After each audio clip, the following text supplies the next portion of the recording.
Hey everyone, and welcome back to another edition of Can You Hack It? I am your host Ben, and this week we are back on Hackthebox.eu, this time looking at a Windows system called Active.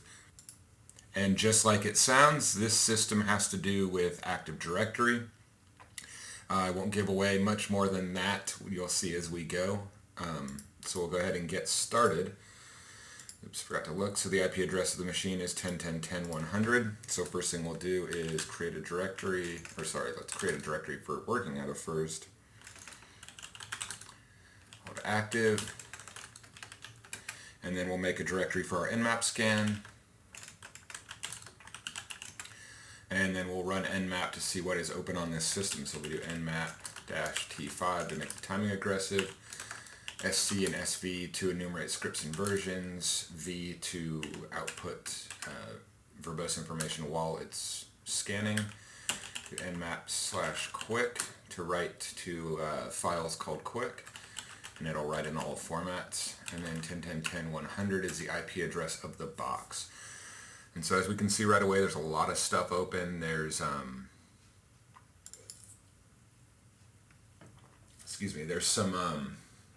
we have some, looks like LDAP, got some DNS, NetBIOS, bunch of likely RPC stuff.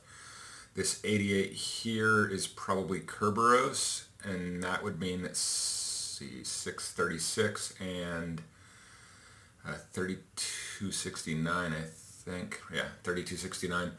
Those are the SSL, TSL ports for LDAP. So when this finishes scanning, which it should in just a second, we should see that basically what we have here is a domain controller for an Active Directory, hence the name Active. So we can see that it's found the name of the box is active.htb. Or actually it possibly picked that up because I think I forgot to remove that from my hosts file.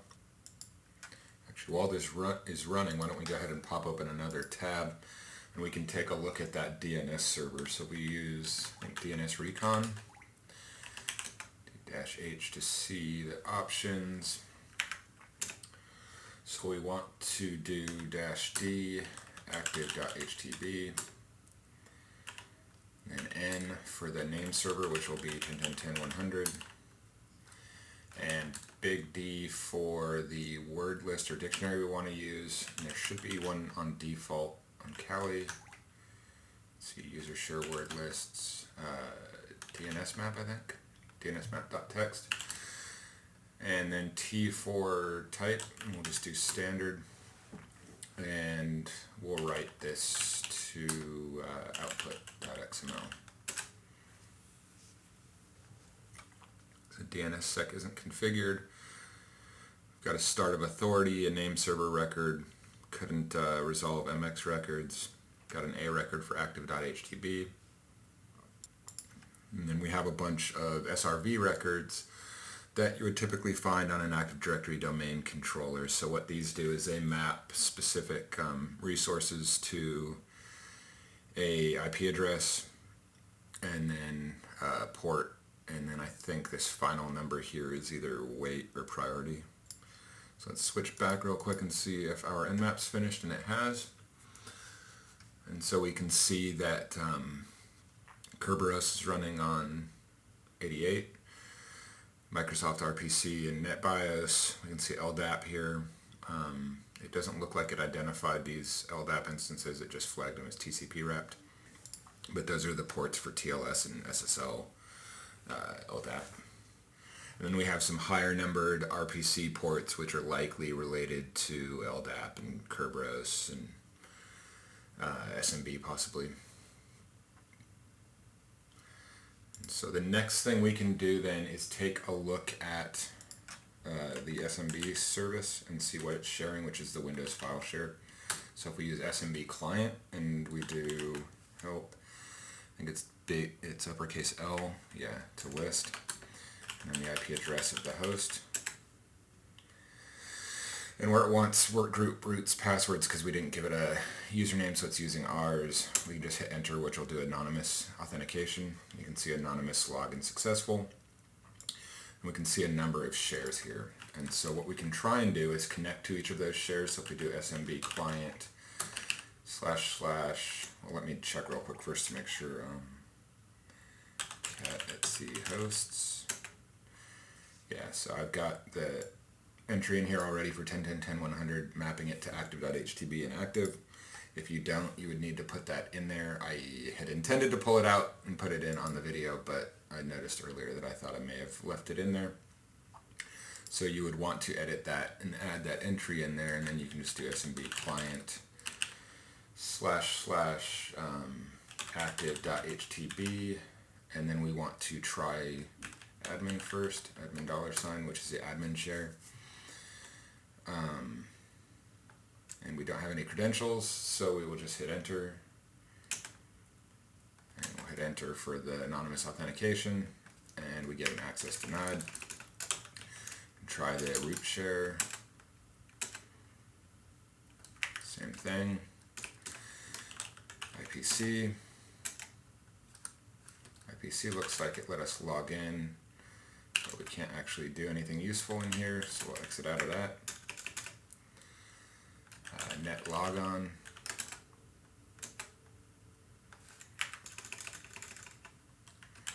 Replication.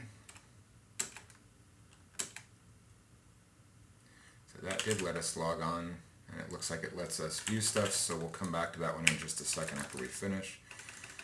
Sysvol.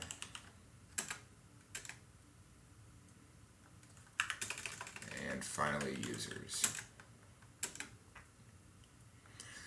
So it looks like replication's the only useful one that we can get. So what we can do here is we can look around, cd active.htb.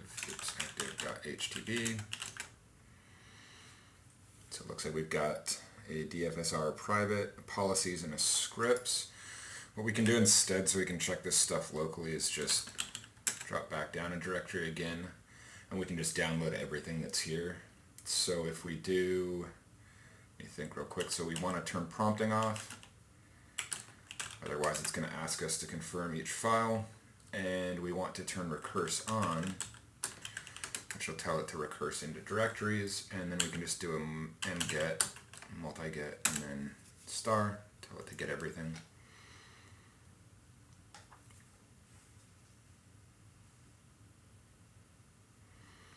And so we can see one important thing here. If you're used to Active Directory, this file right here looks like it's a group policy preferences file.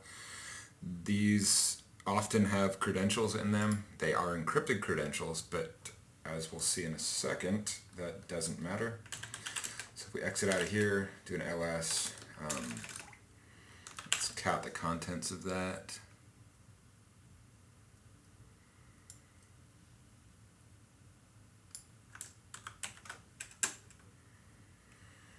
Slashes are going the wrong way.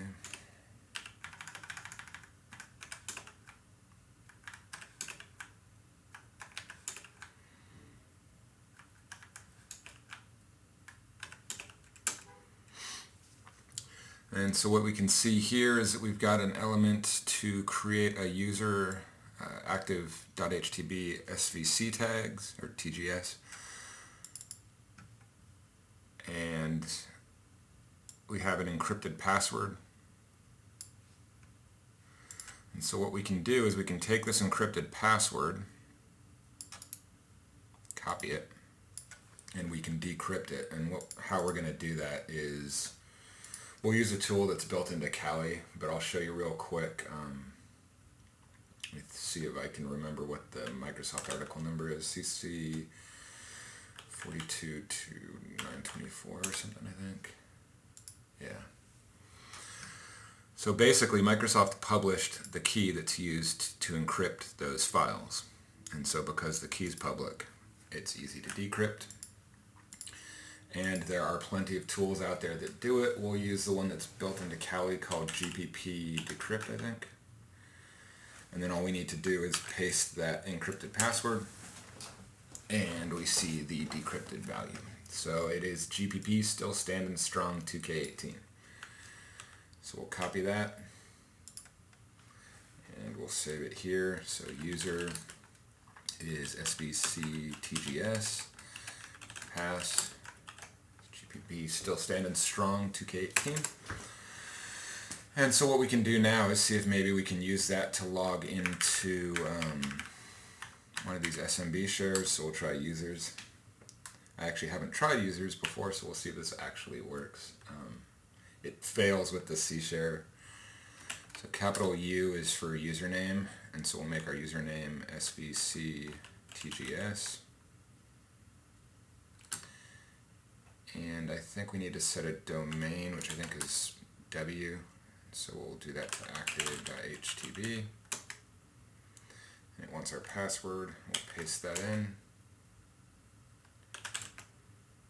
Oh, and so this actually does work. Let me exit real quick and see if the C share works, because I could have sworn I've done the C share before and it doesn't work. Yeah, so C share doesn't work, but users works.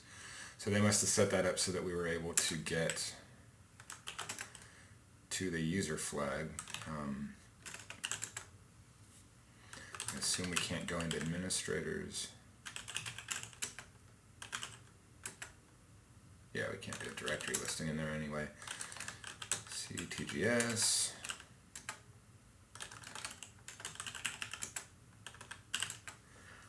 And so we would be able to get the user flag here. For now, we're going to skip getting the user flag so that I don't have to edit the video or show you the full tag. And we'll continue on. So now that we have these credentials, what we can try and do, especially given the name of the account, SBC TGS, makes me think that it's a service, and it likely supports, TGS makes me think of tickets, likely supports Kerberos authentication. And so what we can try and do is use a tool called empacket to get the service accounts, or the SPNs, which is a service principal name. And basically SPNs are, let's see if I can actually explain this correctly. SPNs are used by Kerberos to associate a service instance with a service login account. And so basically we can get tickets, hopefully from this, and the tickets will actually have an encrypted password in it. And then what we'll try and do is see if we can crack that using a dictionary attack. If we were to brute force it, sometimes that can work too if you have a powerful enough box, but as you know, on Hackthebox usually brute forcing isn't required. Sometimes dictionary attacks are, and so that's the route we'll go if we can get a good ticket. But before we do all that, we need to make sure we have empacket, and so if we just search for empacket,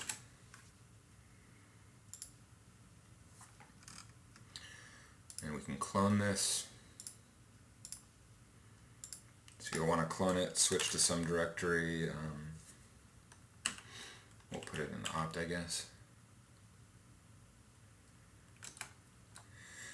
Git clone. And paste that. I apparently have already cloned it in here before. We'll do it in temp just for fun. Git clone. So then all we should need to do is switch into the directory for it.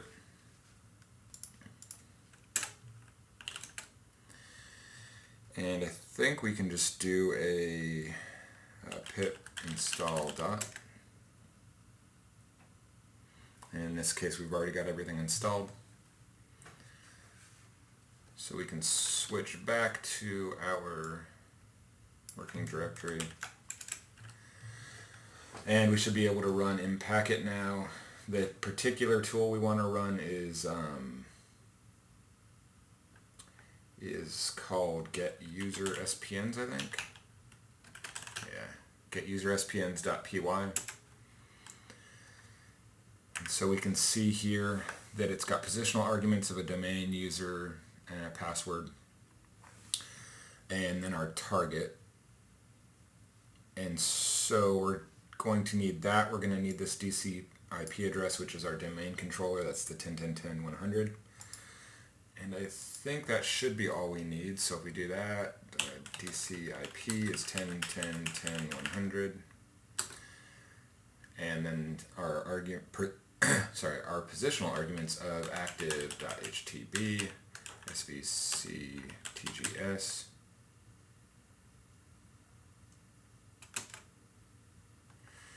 And then we need our password.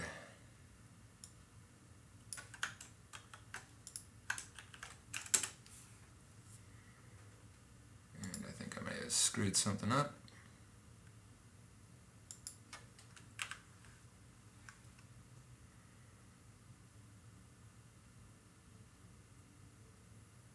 Oh, I did. Oops.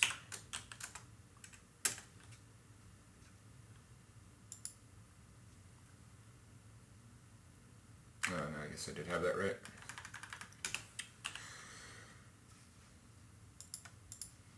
Make sure I copied this correctly.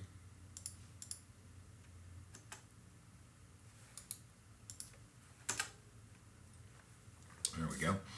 And so we can see one SPN, it's for active CIFS, which is the Common Internet File Share or something like that. It's SMB.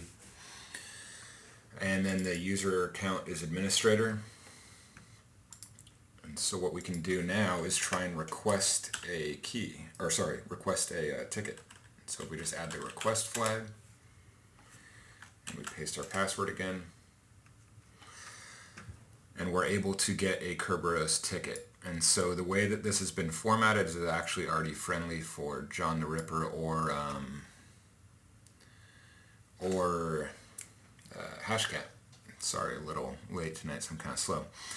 So all we should have to do is copy this vim administrator.ticket,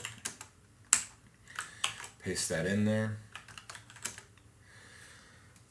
And so now all we need to do is see if we can crack it. So we'll use hashcat for that. We'll do a hashcat -h, and we'll grep for, I think it's TGS. Yeah, and so we can see 13100 is Kerberos 5 TGS rep. And so what we'll do is we will do hashcat -a, and I think it's 0. It's actually been a while since I've used hashcat. Let's look real quick. So hashcat, there's the attack modes. We're going to do word list. So that's A0. Hashcat -A0-M is what we had just seen above, which was 13100, I believe. And then we're going to pass it the name of our hash file, which is administrator.ticket. And then we're going to finally give it a word list to use. And so we'll do user share word lists rocky.txt. And I do have OpenCL libraries on here. I was going to say, hopefully I have OpenCL libraries on here because I just built this VM recently. And so it was cracked, and we can see the password there. So it's Ticketmaster 1968. So if we add that now, user administrator, and pass is Ticketmaster 1968. So we should be able to go back to our SMB client, try and use the administrator account to get access to the C share.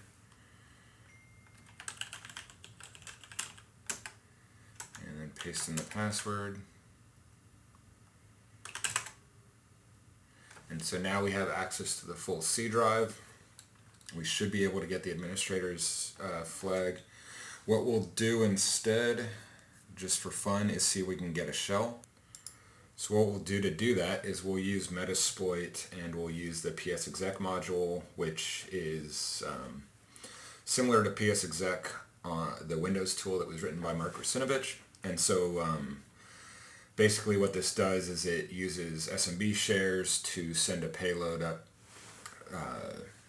a pxexec service, and then it uses DCE RPC interfaces over SMB to control that, turns it on, and creates a name pipe that will allow us to send commands to the service. So what we'll do is we'll pop open Metasploit, and we're going to search for pxexec.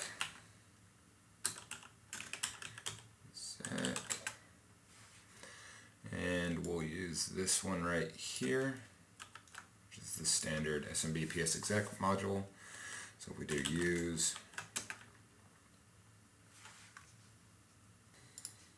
and then we will do show options. So first things first, we'll set our payload to Windows Interpreter reverse TCP. Show options again, even though that should just add our, show options. Yeah, so we'll want to set lhost to 10.10.14.14, which I think, let me go up real quick. That is indeed my system. And then we'll want to set our host. We'll set share to the C share. We should be able to use any read-write share. And then we'll set all of the domain, or the SMB domain, pass, and user. So set our host 10.10.10.100, set share to C $, set SMB domain to active.htb, and set SMB user to administrator. Finally set SMB pass to Ticketmaster 1968. Oops, apparently I didn't copy that.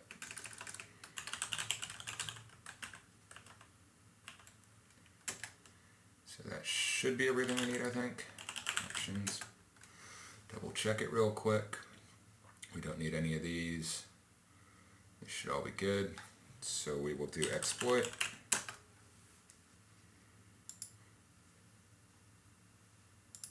And it looks like we were able to get a session. So if we do get UID, we can see that we're running as NT Authority system, which is of course the equivalent, or close enough to the equivalent of root. So we should be able to get access to anything we want. So we do show,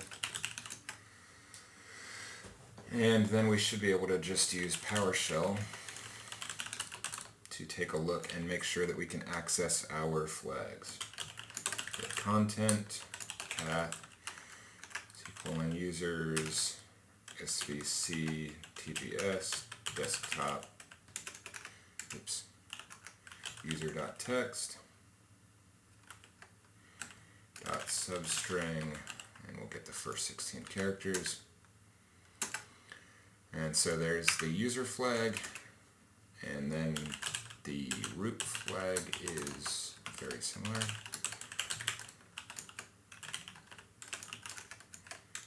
Users, administrator, desktop, and root.text, substring 1 to 16. And there is the root flag. So this box was pretty straightforward if you knew Windows and Active Directory. I think if you didn't, it can get really confusing. I'll see if I can find, there's a really good, it's either a video or maybe a blog post, it's been a while since I've seen it, that kind of explains how Kerberos works, and kind of breaks down some of the mystery behind that and SPNs. And so, you know, understanding those things helps.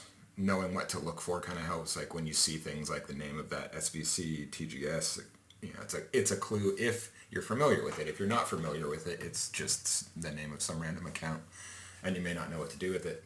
Same thing with using things like SMB client. For some people, SMB client, certain versions that are on certain versions of Kali are a pain. They don't work very well out of the box. You have to tweak a bunch of stuff. So there's a lot of gotchas that you could come across. In this case, on my system, I didn't really encounter any of them. I could have sworn when I originally did this box, which was a while ago, there were some issues that I had. This is a new VM since then, so it's possible that it was just something with the VM that I had set up back then. Anyway, I hope you enjoyed the box. Subscribe to the channel, like the video. Speaking of subscribing to the channel, there's a pretty decent chance that there won't be a video next week or the following week. Reason is I've been getting way too busy with work, and taking time to make these videos is getting difficult. This one I was gonna not make, but then I figured it's a short enough one, or it's one that I can make short enough anyway without digging into things too deeply, that it doesn't take a ton of time. But likely the next couple videos are going to be some harder systems. So the next couple systems that are retired are going to be harder systems, so I probably won't have time to make videos for them. I've also been debating making some videos that do a little bit of a deeper dive into exploit creation using Tiny from Smasher. Reason for that was I've gotten a lot of people that have contacted me asking questions about, more explanation in how things were done. So I figured it might be a good deep dive topic, and it might be something that's a little fun to do and it's out of the ordinary, especially if pxexec's going to be making tremendous videos, I'm sure, on the next couple boxes. And so it's not like missing mine is a big deal. So instead I may, if I can find the time, do something that dives a bit deeper into exploiting Tiny, and maybe, and this is a big maybe even see if I can figure out a way to get a full shell using the checker application that was on that box instead of just the race condition that allowed you to read a file. I've gotten a little bit closer to it. I've been messing with it a lot since then. Don't have it quite nailed down yet, so if I get it nailed down, maybe I'll make a video on that. Anyway, this has been kind of a long outro, and so I'll go ahead and finish it up. Hope you enjoyed the video and enjoy your weekend or whatever day it is.